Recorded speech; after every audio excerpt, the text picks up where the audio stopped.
Welcome to Hebrew Bible Insights, a podcast about making sense of the Hebrew Bible. I'm Matthew Delaney. I'm here with Dr. Nathan French, and today we have a special Christmas episode for you. We are looking at some of the most popular verses from the Old Testament that are quoted in church, and they're sung in songs around Christmas time. So I think it's going to be a really special episode. We're going to have a great time, and I'm sure, as always, we'll end up in a very meaningful place throughout all of this. Yeah. So, Dr. Nathan French, first I have a question for you to kind of get things started, which is, when you think about when you were younger, or maybe before you got deep into Hebrew Bible studies, and it's Christmas time, and you hear these verses from Isaiah especially, that are talked about, like the virgin giving birth to a kid named Emanuel and this Prince of Peace. What was your encounter with Christmas verses growing up? Yeah, it's a really good question. I think, honestly, at least from the Hebrew Bible, these are the central passages that I can think of remembering as a child. Isaiah 7:14, that his name shall be called Emanuel, but also the Isaiah 9 passage, Isaiah 9:5 as well. Was often evoked growing up, but as far as other passages, I think that these are the central passages, at least from the Hebrew Bible, that we tend to think of. Otherwise, I don't know of others that really come to mind, other than thinking of Bethlehem and the various passages within Bethlehem throughout the Old Testament that you might think of. But really, this is really at the heart. I mean, these passages here in Isaiah and that come to really because they're in the Gospel of, well, at least one of them being mentioned in the Gospel of Matthew. So how about you? Well, first off your point, I think there's a reason that Isaiah is one of the most quoted, referenced, and alluded to books of the Old Testament within the New Testament.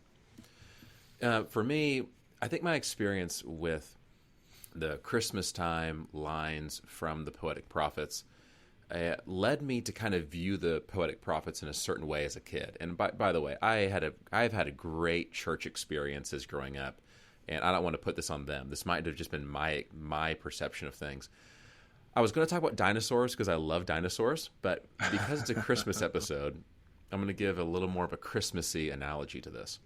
I think what I imagined, all the poetic prophets like Isaiah, Jeremiah, Ezekiel, Hosea, Joel, Amos, all those books, to me, I felt like that they were like a winter wasteland, if you can imagine. So, of course, not the North Pole. The North Pole is so magical. Let's go to Antarctica, okay? South Pole, it is a winter wasteland of snow and more snow. But deep somewhere, buried in the snow, is a couple things that are wonderful, or even, things of the Christmas spirit, right? That if you look hard enough and you dig long enough, they're there. But then that begs the question, why have all this snow here? Let's just take all the good stuff and take it somewhere more comfortable. So what we have is these really long books of complicated poetry that's hard to follow along with, but there are a few lines that clearly point to Jesus, and so that's the point of the books. That the only point of Isaiah was that he lived so that there would be about, let's say 25 lines. I don't know exactly how many people often attribute, but let's say 25 lines that clearly talk about the Messiah, that clearly talk about Jesus, and the rest of the lines around it are kind of just, he's in his day and he's saying more words and he said them, and it's the Bible, so we're not going to get rid of them. So we're going to keep the really long book, but we only read it so we can find those few verses. And every Christmas, we're going to pull those out. And every Easter, we'll pull a few other ones out. And that's why the book of the prophets exists. And you can basically ignore the rest of the book. Does that make sense? Yeah.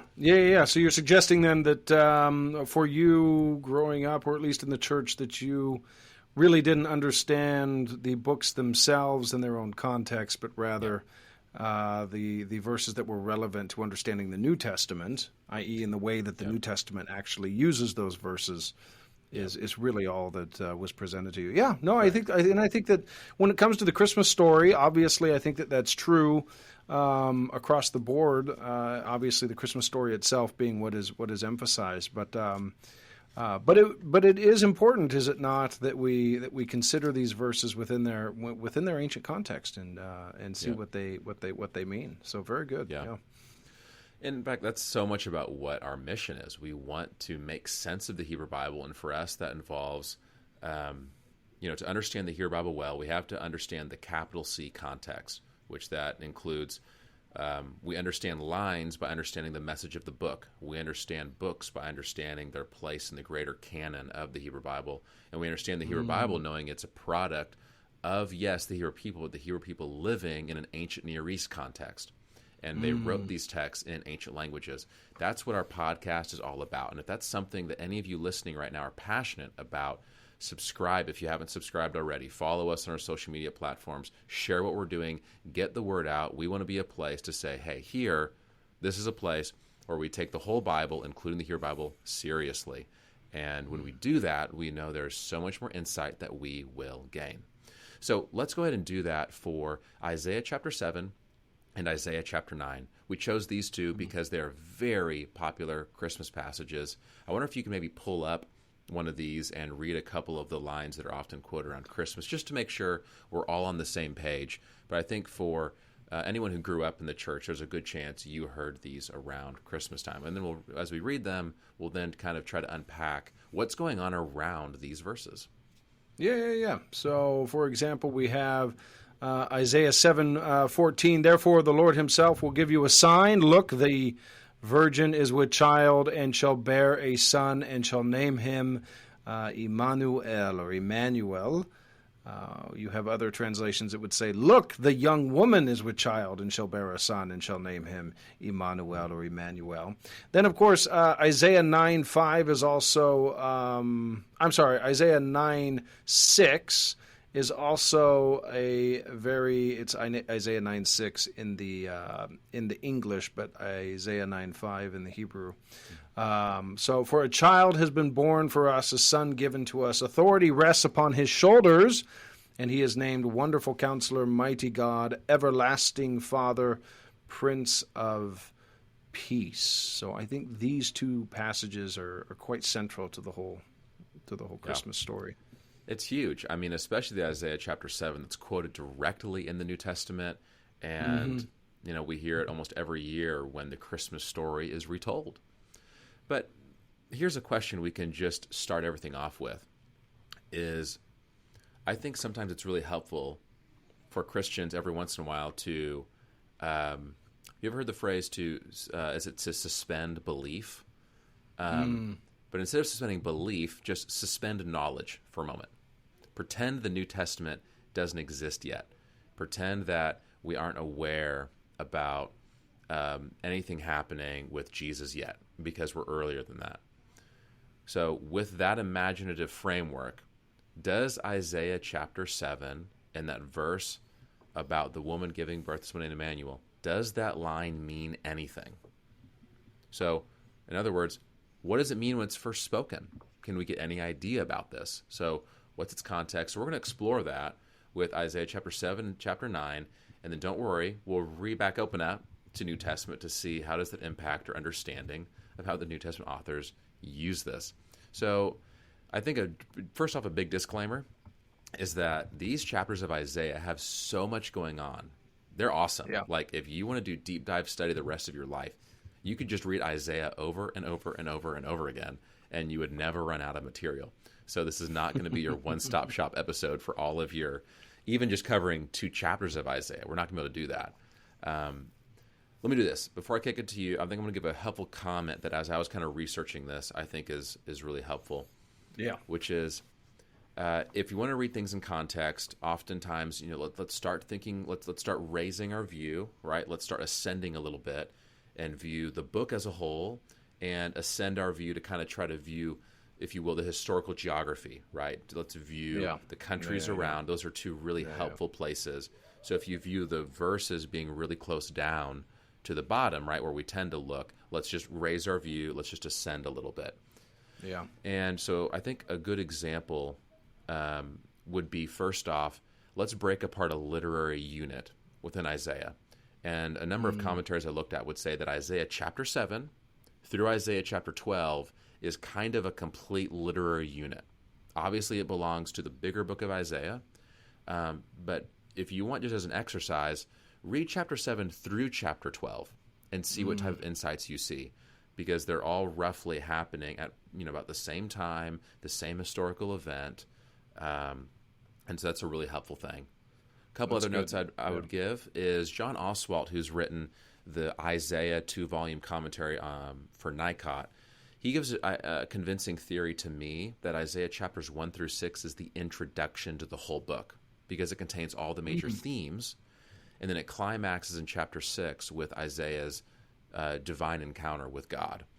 And so it almost also explains why would Isaiah 6 not be the first chapter?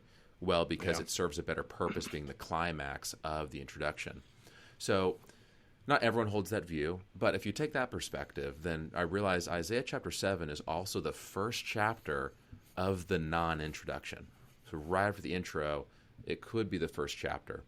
And all this is happening, obviously, within the greater unit of Isaiah 1 through 39. Yeah. So with that said, though, let's go ahead and dive in. I wonder, Dr. French, what are some things that maybe that you see? I know before recording we talked about there's some historical events happening, in these decades going on. Yeah. So what we have here is we have in this particular chapter, we're in the 8th century BCE, so really right smack dab in the middle of it, if you will. Well, but towards the latter half, though, of the 8th century, so maybe 740 to 720 BCE. We have a Syro-Ephraimite war that's taking place. So we have Aram Damascus. We have Rezin, that is ruling in that particular area. And he is aligning himself with Pekah of the northern tribes, right, of Israel, or of Ephraim, which is what Israel can be known as, right, with the tribes. And they are trying to get Ahaz of Judah to join them in fighting the Assyrians.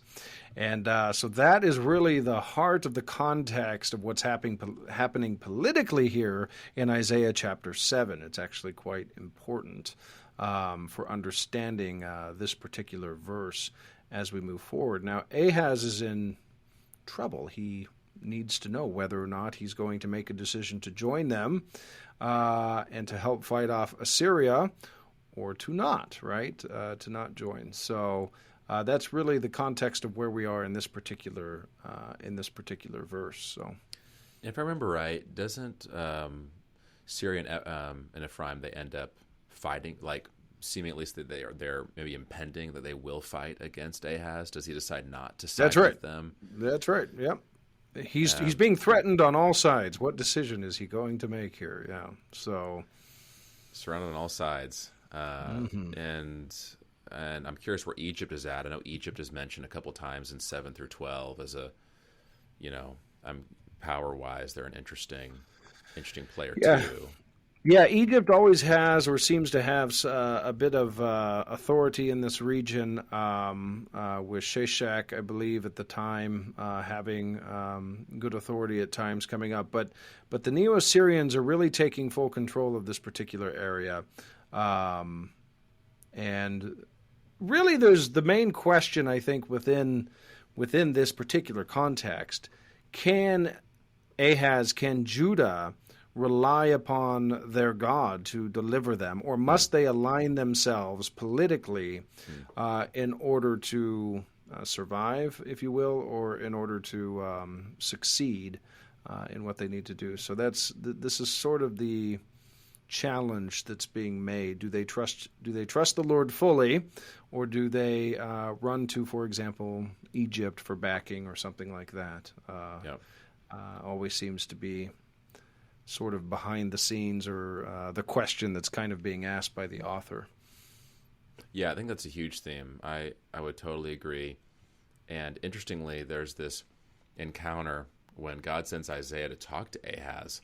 And it's this cool scene. He even tells him to bring his son, which maybe we can get into that later. I find it really interesting. He has him bring his son. Of course, I have my 3-month-old son with me, and so, my ears perk up anytime someone's talking about that. Yeah. And he basically, tells him, God says, hey, ask for me, anything to the depths of Sheol, to the heights of heaven. And what's interesting is the section right before this is God kind of belittles Aram and Ephraim or Ephraim or Israel, I think. And this interesting line that says, what's the head of Aram? It's Damascus. What's the head of Damascus? It's Rezin or Rezin, however you say it in English. Mm-hmm. And he's kind of just saying, hey, look, this is one region that's ruled by one major capital, ruled by this human being. And that's true for both of them. And in fact, for Ephraim, they're about to get crushed, and they're not even going to be here after 65 years. But then when he talks about himself, he's like, hey, ask anything to the depths of Sheol, the heights of heaven. And that cosmic language, that cosmic geography language is really epic to me, because you think of Sheol in the heavens as these pictures of places where humans don't, that's not a place you just roam around with, right? Like humans don't just have this ability to, we're just marching around in the heavens in Sheol, yet you have God Almighty who is the king of all realms. And he's saying, hey, ask anything. And the king refuses. He says, no, I'm not going to do that. And his response might be, it might sound, wait a second. He says he just doesn't want to test God. But Isaiah is so mad. Isaiah is just like, what? Are you serious? And so we see this, in short, it seems Ahaz doesn't trust in God. But what's cool is Isaiah says God is still going to give a sign.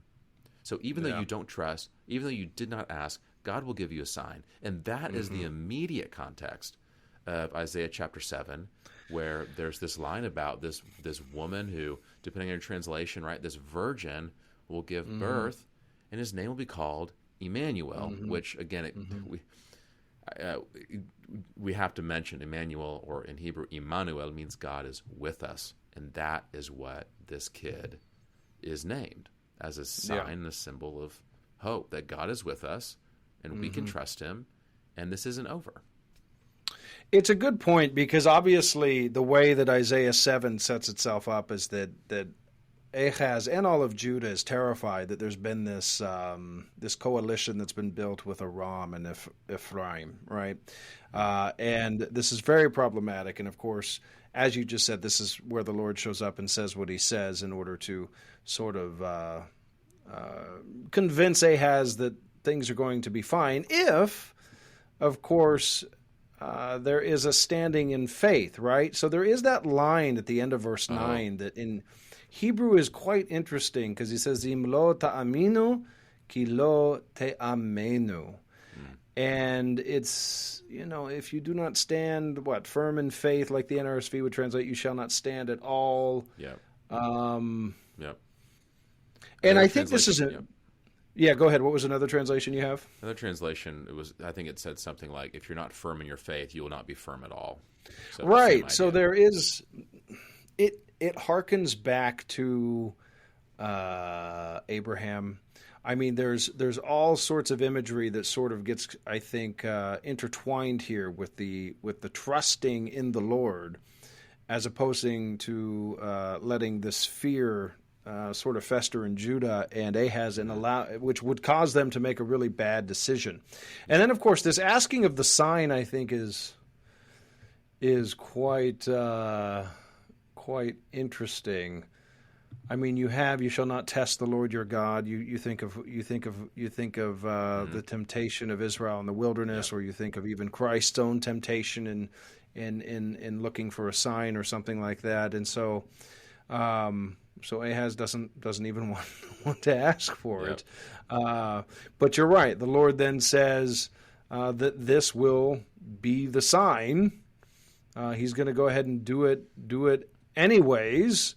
And it shall be that a young woman, this Alma, shall conceive and bring forth a son, and you shall name him Emanuel.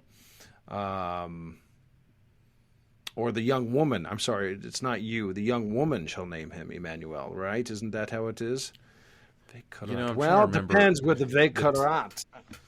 Yeah, I think there's a. I remember there being a textual criticism note on this, actually, that I didn't do all the digging in. But there's no commentary made on whether it's you will or she will. So this is actually quite difficult then with this particular text with the translation. So let's talk about the Alma. Does this refer, because obviously when we get to the New Testament, the translation within the Greek of the New Testament and the interpretation because of what's happened on the ground, i.e. the facts of what's happened on the ground according to the gospel writers, is that, look, the virgin shall conceive and bear a son, and they shall name him Emanuel. So let's talk about this Hebrew Alma. Yeah. Does it refer to young woman? Does it refer to virgin? What does it refer to here?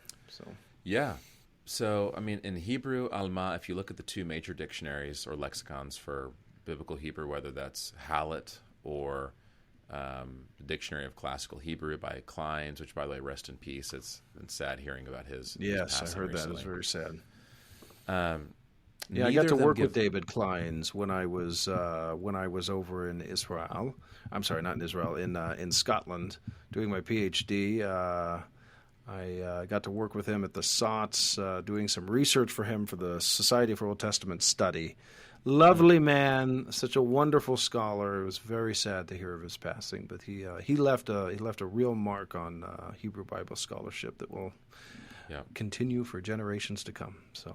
I didn't realize you had done work with him. That's really cool. Yeah, worked with him for about a year, and he was writing an article for the centennial of the Society for Old Testament Study, and he needed someone to catalog all of the papers that had been given since its inception up until the present. And he was going to use all that statistical data to see what sort of subjects had been covered, who the scholars were that had given the papers, and some really fascinating things came out of that. And he gave me a little footnote in the publication of to that, so I was very, very proud to have that. But yeah, that's awesome. So isn't that where Sheffield? Go ahead. I was going to say, you're making me think of something that was interesting. I think you made a comment that you noticed a trend in the change of the titles of the contributors to the volumes after a certain decade. That you noted. I started to notice after the 60s and 70s, there was a lot of Reverend Doctor up to that point. So you could see how much it seemed, that at least I surmise. I'd have to go back and really analyze the data to know for sure. But it really seemed like the church, I don't know, that the scholars were very much close to the church as they were to academia. So the Reverend Doctor piece. But that sort of just disappears, it seems, after the 60s and the 70s. It just a lot of it just becomes doctor after that. Not always the case. There were still Reverend Doctors in different moments, but for the most part, I sort of noticed a massive shift within that. So I found that quite interesting, to say the least. So it is an interesting thing, and part of it I wonder too is I think societally we become more and more a culture of specialization. Which we see this in a lot of fields, where it's becoming more and more common to specialize, and part of that is because of how the nature of technology and our advancement and the amount of knowledge that we have. It's harder and harder to be someone who is deep in everything, because the more that we uncover, the more we learn and know. And part of that's just how it is, but I think it's also, we need to continue to have people who have multiple perspectives. And so, I love talking with scholars who are just scholars. I love talking with pastors who are just pastors. But there's also a special place for me of people who have done both, because there's a different type of perspective you have when you've been in both worlds. It's true, yeah, and I just think the field at that time probably exploded within academia, and it did become less about doing theology and stewarding the text for the church, and more about just the study of the text for the sake of the text. I think is probably what was happening during that particular time, and with that comes both the good and the bad, right? Right. So, yeah, that's true. Yeah. So very interesting, but I like your point on that. So anyway, back to Alma. Okay, but back to Alma.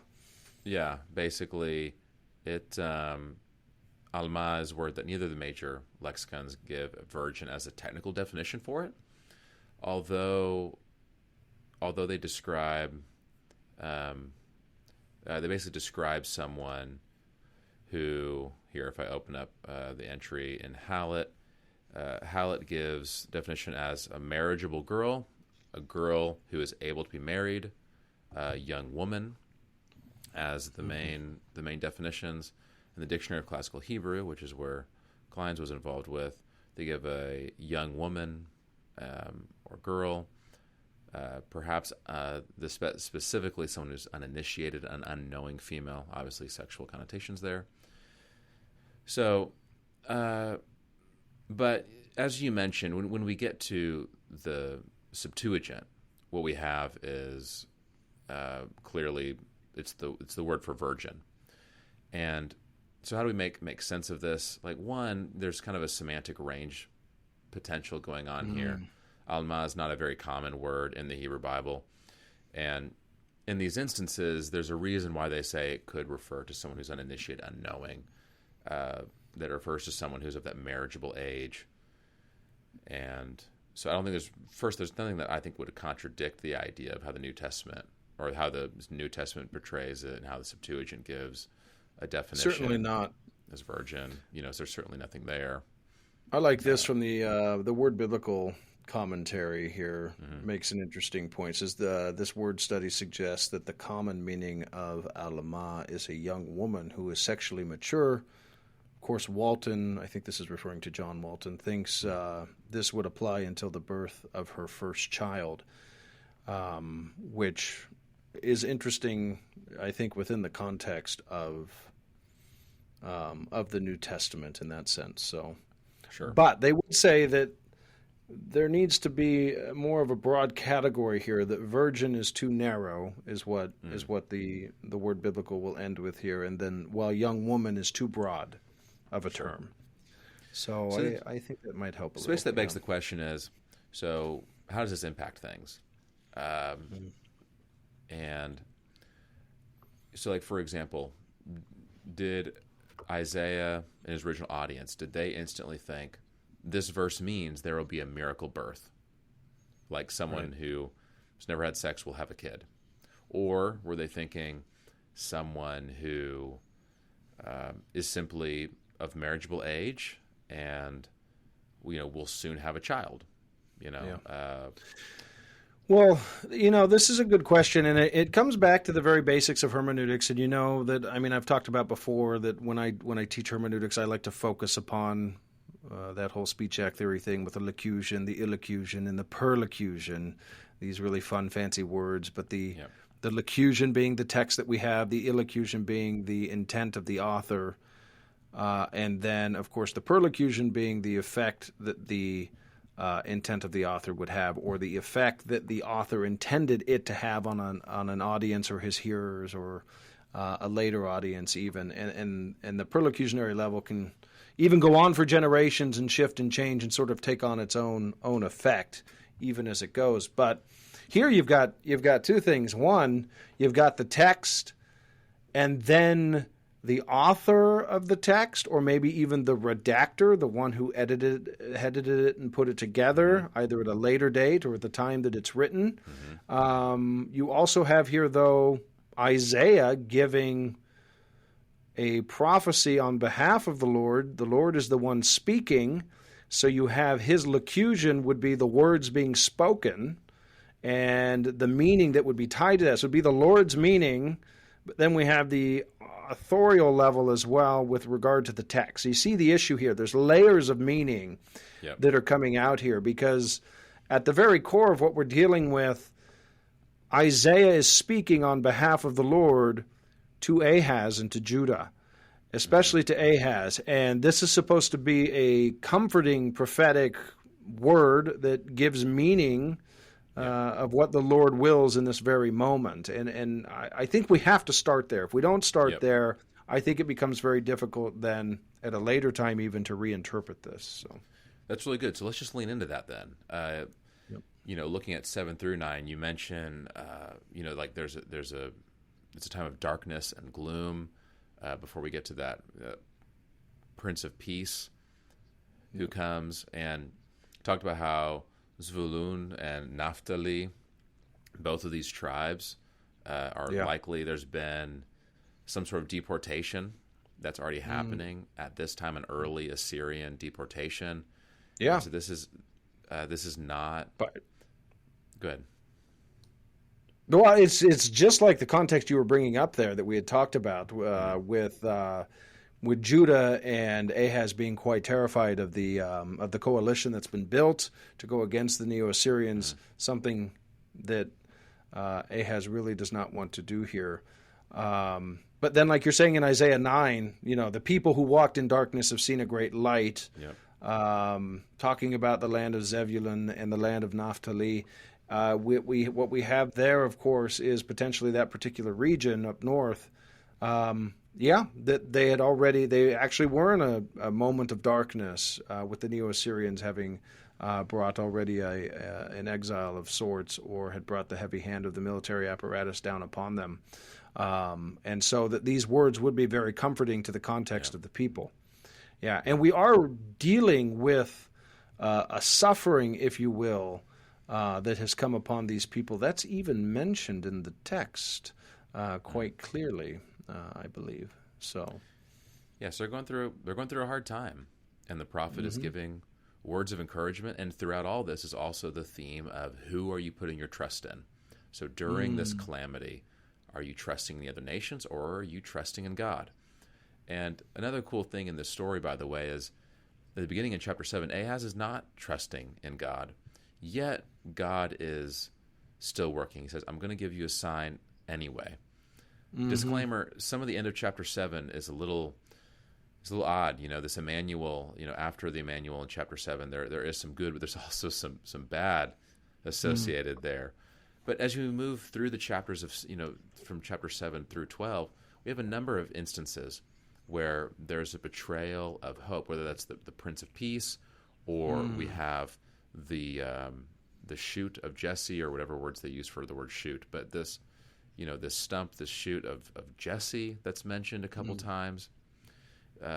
So these different talks that give us hope, or even the way that Assyria is talked about in chapter 7 through 12. There's a point where God singles out Assyria and says, hey, just so you know, you are the staff of my anger. But don't think that you're off the hook. Yes, I'm using you for my purposes of divine retribution, but I see your wickedness, and I call you out on this. So, there's a lot of perspective given here, but it all comes down to who are we going to put our trust in. And one of the characteristics about God that is cool to me is that in this story, we see that even though King Ahaz doesn't choose trust in God, God is still working. And I think that this, if we want to go ahead and make a connection to Jesus in the New Testament, this to me there's a theme here. There's a characteristic of God that John chapter 1 opens things up by talking about, that there's a great darkness, but Jesus the light enters into that darkness, but that darkness cannot overcome him. And so this isn't like, I think we see time and time again throughout all of Scripture, God isn't stepping in because he says, hey, things were really bad for you, but I noticed all of you are so polite. All of you guys are so kind to each other, and you've been so faithful to your covenant commitments within your community, and you've been so pure in all your ways, so I will come and save you. And it's not like in the Exodus, for example, God looks at the people of Israel in Egypt and says, man, you guys are trapped and you're slaves to Egypt, but because you've been so good, I'm going to come and rescue you. Or alternatively, look, I know you're trapped. I want to save you, but I'm going to have Moses slide these 10 commandments underneath the door, and you guys try to do well on these. I'm going to put my elves on a shelf throughout Egypt, and Santa's going to be keeping an eye on you when you're awake and you're asleep. I'm going to check the list twice, and if you guys do good, your Christmas present this year is I'm going to rescue you. But we see that's not... There's so many times where, yes, like us following the covenant stipulations matter, but for both the ancient Hebrew person and for the people of the new covenant, but what we see is that God steps in spite of the darkness, in spite of the gloom, in spite of the corruption. Yes, calling out the corruption all along the way, but he is going to work. He's going to bring about his salvific plan. And I think we see a microcosm example of that with King Ahaz, and I think there's a direct correlation to the coming of Jesus. Yeah, no, we really do, and what's really great about that, I think, is that 7:14, Isaiah 7:14, really ends with, "And you shall call his name Emanuel," and we know that throughout this period we have inscriptions that show that the name of the Lord, right, His divine name, is with us, is a very common phrase that is seen and found. So Emmanuel, God with us, is actually quite common to the context of ancient Israel, and of course that was the whole story, that the Lord is with them, is in their midst, and that is central to what's happening here. But then if we move on to Isaiah 9, the way that it opens in verse 1, where it says, Ha'am ha'holchim b'choshek ra'u or. So the people who have walked in darkness, choshech, ra'u or, have seen a great light. Now, when you're reading it in Hebrew, I'm sure you think this way too, Mati, there's no way that you don't suddenly, at least I don't, I mean, I just start thinking immediately of Genesis 1:1 and Genesis 1:2, right? Yep. So there is sort of this new creational moment that is happening here in, I think, Isaiah chapter 9. And then, of course, it goes on, so Gadol Yoshvei Ba'aretz Tzalmavet, right? So the people walking in darkness see a bright light, but then light shines on those who live in a land of deep darkness. That Tzalmavet, of course, being what you have also in Psalm 23, I believe, with the shadow of death, right? So there is this Tzalmavet. It's the darkness is pointing to death in one sense, and we know that that's really the context of Isaiah 9. But then verse 3, I think, is actually quite fascinating. So verse 3, it says, "For their oppressive yoke," and it says, "Ki et ol subalo," right? So this is interesting here, because if you go back to Exodus chapter 5, when Moses and Aaron show up to Pharaoh for the first time, to the king of Egypt, to say, let my people go so that they can worship me. And they even say something like, if you don't let us go, God's going to strike us with with plague and with the sword, I believe it is. And Pharaoh responds and he says, basically, lechu, like get back to your, and then it uses, the term for work is the term for suffering here. It's the same root. Oh, yeah, wow. so it's almost like the king of Egypt is saying, get back to your suffering, get back to your oppression. And what I find interesting is that this seems to come back up again and again throughout the narratives. And it does here too in the prophecy of Isaiah, that God has come in Egypt to deliver his people from oppression. And so too here in Isaiah chapter 9, the promise to Judah is that God is going to deliver them from the great oppression. He's going to do it through the birth of this child, of course. Then it goes into chapter 6 where it brings up these names. So we should talk about these names somewhat. Sure. That would be good. So, so for a child has been born to us, a son has been given to us. He shoulders responsibility, or the government shall rest upon his shoulders, or some of the translations. And he shall be named Wonderful Counselor. Yep. In fact, I think this is an interesting one where again, there might be something I'm just missing, but I wonder why, we think of wonderful as an adjective and then counselor as the noun. Yes, it's good to talk about that. Or Pele is a noun, not an adjective. So I think a better translation would be wonder, not wonderful. That he is a wonder. And although biblical Hebrew probably doesn't have a great word for just straight up miracle, Pele is pretty close to that.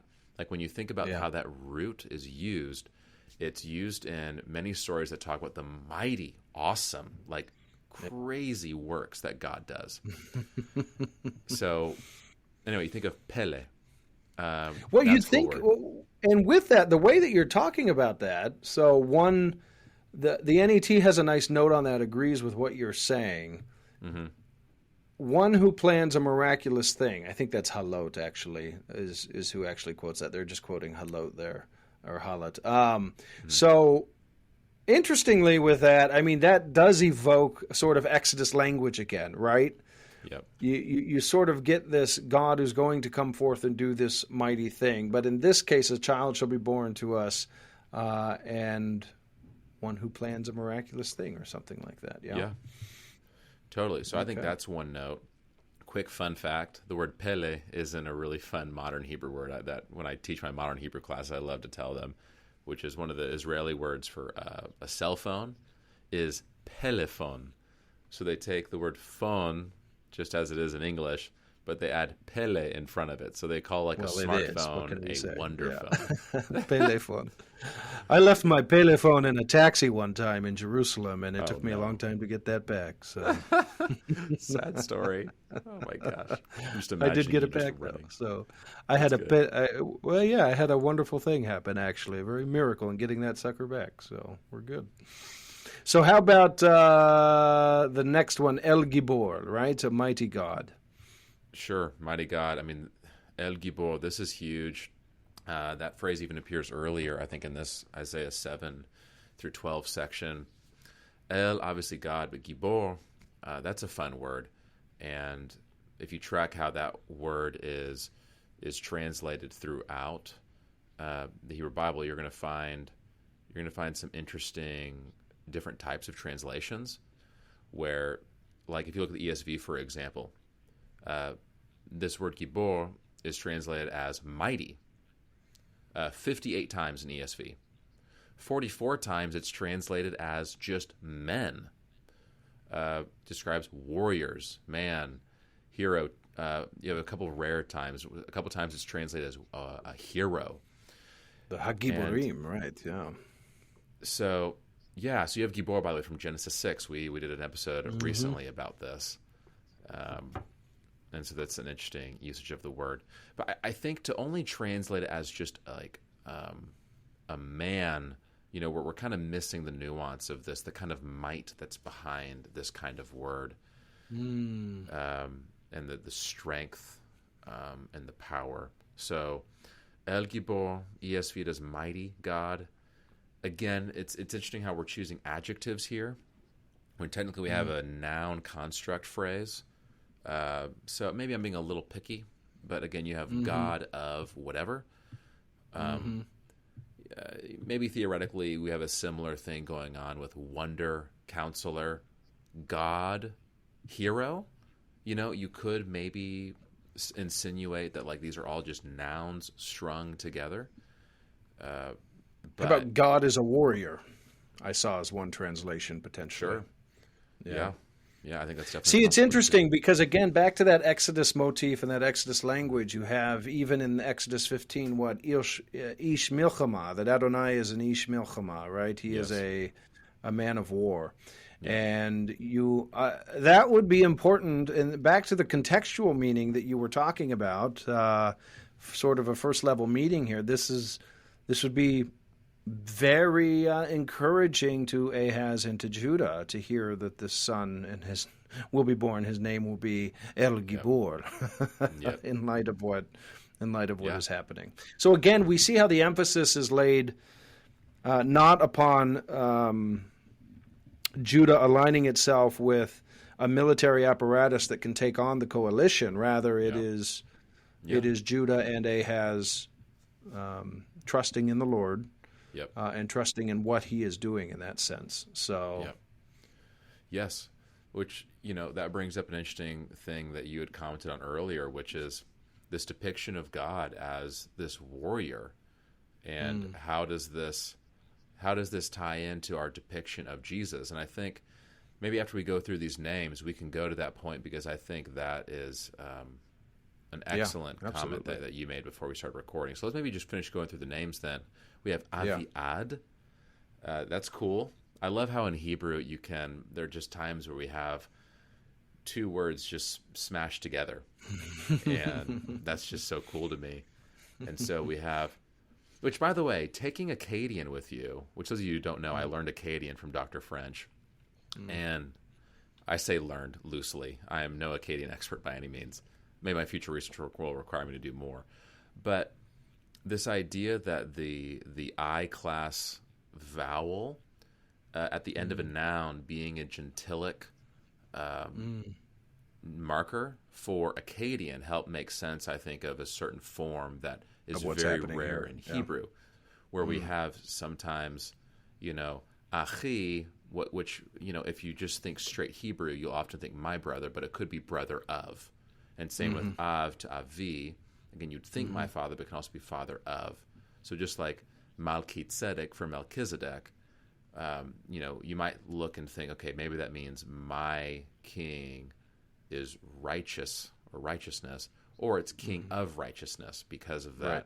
So again, I don't know if Hebrew scholars get the understanding from Akkadian, but that just really clicked for me when we took it just goes to show why comparative Semitics is such an important field, that we do know the other Semitic languages and that we do the grammatical work so that we can understand the translation better. I think that's a great point that you bring up there. So, and you did well in Akkadian, so you should be proud of that. So it was fun. It was a great time.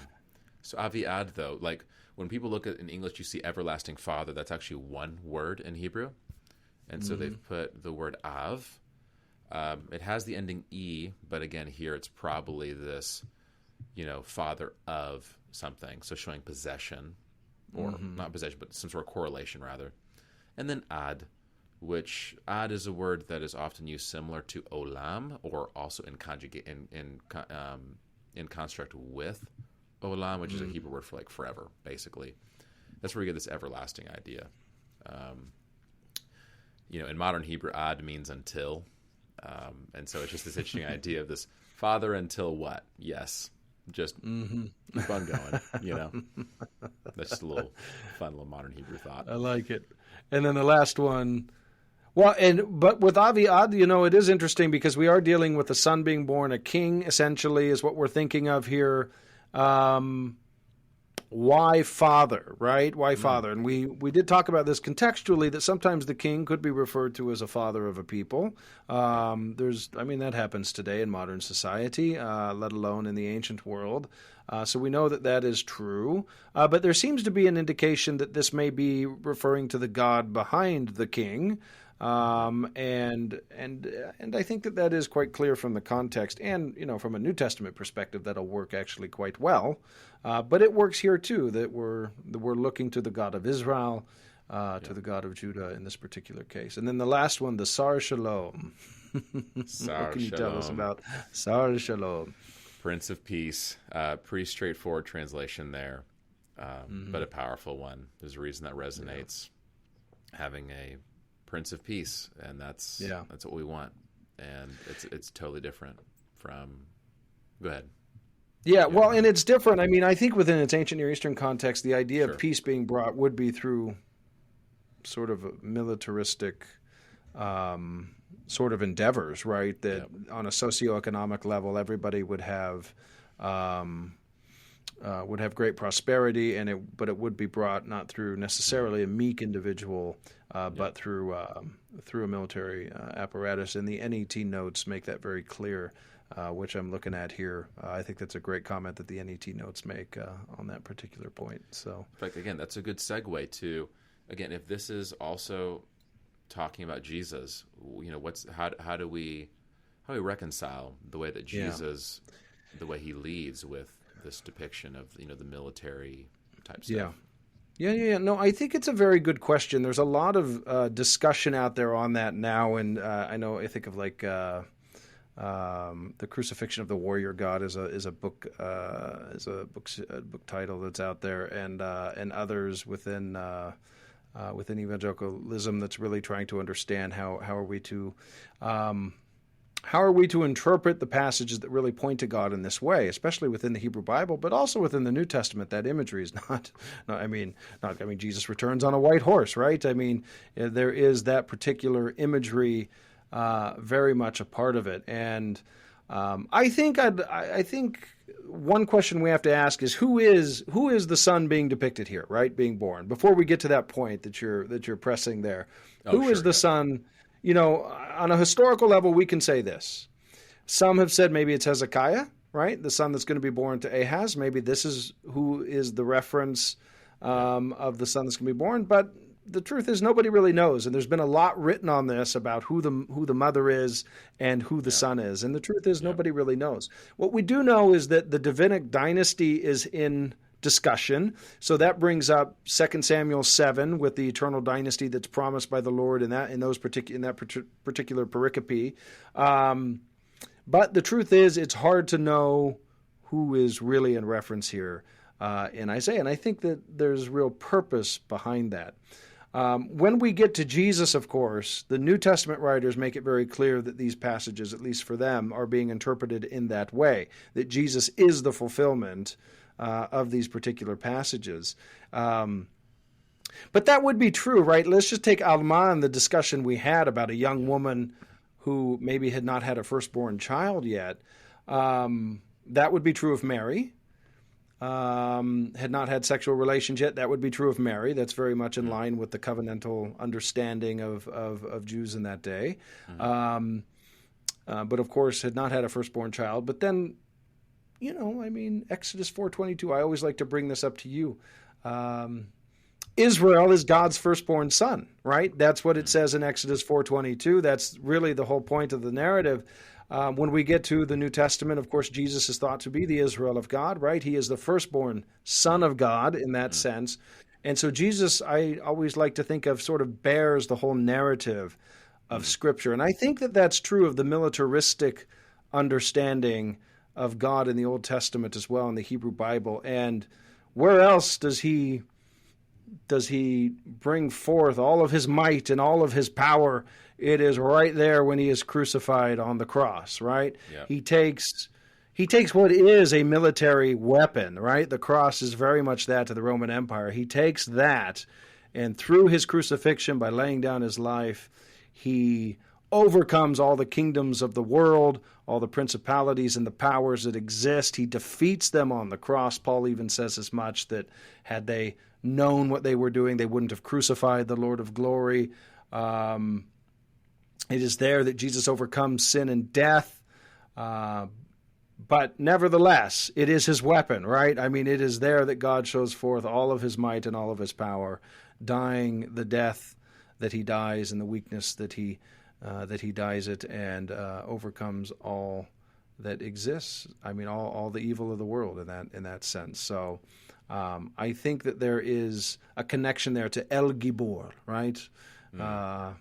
That he shall be a mighty God. And I think in this sense, that is where we can say El Gibor, right? Right there on the cross. The crucified Messiah overcomes all the powers of the world. Christus Victor in that sense. But I think also he bears the wrath of God. So you have penal substitutionary atonement there as well. So that's so good. And that is, honestly, that's the place I wanted to end our conversation with here. That's so good. And in case we need to be even more abundantly clear, these verses, we are both on the same page. These verses are about Jesus, but we want to just also look at what are these verses about in their historical context in the Hebrew Bible, and how does it help us understand what's going on there. And when we're dealing with the poetic prophets, this happens quite a bit. When they're speaking, we have this, your three-tiered, occlusion stuff going on, right? And that's just super common, and so we have to learn how to navigate that. And that's a great skill to develop with Scripture as a whole. That's a great point. I mean, the New Testament has no issue sort of taking the perlocutionary level, sort of taking these verses a bit out of context and applying new meaning to them. But it does so on a perlocutionary sort of effort that becomes quite fascinating, because the context is still there. I mean, Jesus is a hope to those in Judah. He is a hope, a son being born through the young woman, through the virgin. He is a hope that is for all of Judah, for all of Israel, for all people who are oppressed. He is that hope. And so you can see how the original context is still very, very close to what's happening in the New Testament context, I think, on that particular level. So, yep, that's really good. So hopefully this gives you some things to think about during this Christmas season, as we reflect on the depth of all the things we remember in this time. And this is only the beginning of a conversation. I highly recommend dive in yourself to Isaiah chapter 7 through chapter 12, and we would love to hear from you. So check us out on YouTube and our social media platforms, and comment or send us a DM. We'd love to hear, what are your insights? What are your thoughts? Join the conversation. Let's get more people reading all of Scripture, including the Hebrew Bible, and let's take it seriously, reading in its context. And thank you for joining us in our mission of what we're trying to do. And so we'll see you all in the next conversation. Merry Christmas.